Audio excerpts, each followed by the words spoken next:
Hi friends, ഈശോയുടെ കൂട്ടുകാരി എന്ന യൂട്യൂബ് ചാനലിലേക്ക് എല്ലാവർക്കും സ്വാഗതം. ഇന്ന് സെപ്റ്റംബർ 14, വിശുദ്ധ കുരിശിൻ്റെ പുകഴ്ചയുടെ തിരുനാൾ. AD 326 കോൺസ്റ്റന്റൈൻ ചക്രവർത്തിയുടെ അമ്മയായ ഹെലേന രാജ്ഞി യേശുവിനെ കുരിശിൽ തറച്ച യഥാർത്ഥ കുരിശ് കണ്ടെത്തിയെന്നാണ് ചരിത്ര സാക്ഷ്യം. എന്നാൽ പേർഷ്യൻ രാജാവായിരുന്ന കൊസ്രോവാസ് ഇത് കൈയടക്കി.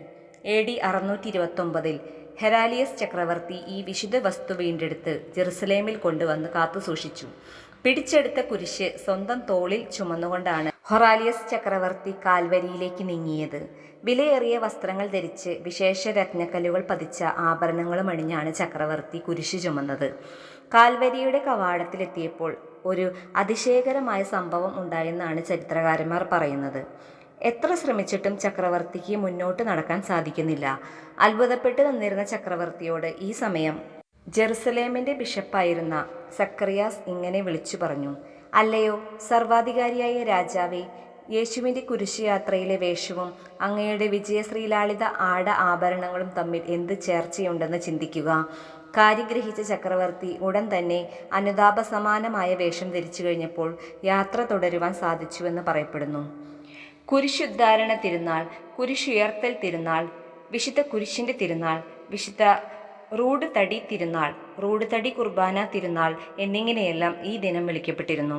കുരിശ് പ്രാർത്ഥനാക്രമം ഒരു വിജയാഹ്ലാദത്തിൻ്റെ ആരാധനാക്രമമാണ്. പഴയ നിയമത്തിൽ മോശ മരത്തോണിൽ പിച്ചള സർപ്പത്തെ ഉയർത്തിയത് പുതിയ നിയമത്തിൽ യേശു മരക്കുരിശിൽ ഉയർത്തപ്പെട്ടതിൻ്റെ മുൻനിഴലാണ്. ക്രിസ്തുവിനെ അനുഗമിക്കാൻ നാം അവൻ്റെ കുരിശെടുത്ത് മരണത്തോളം അനുസരണയുള്ളവരായി തീരണമെന്ന് ഈ ദിവസം നമ്മെ ഓർമ്മിപ്പിക്കുന്നു. ആ മരണം കുരിശിലാണെങ്കിൽ പോലും അപ്പോൾ നാം കുരിശിലെ ക്രിസ്തുവിനെ പോലെ ആയിത്തീരും.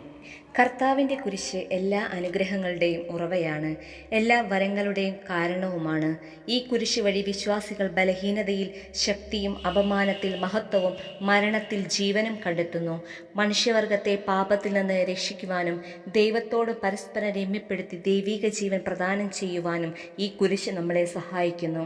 ദൈവമക്കളാക്കി മാറ്റുന്നതിനു വേണ്ടി ദൈവിക പദ്ധതി അനുസരിച്ച് മനുഷ്യനായി അവതരിച്ച ദൈവപുത്രൻ സ്വമനസാൽ ബലിയർപ്പിച്ചത് കുരിശിൽ തന്നെ.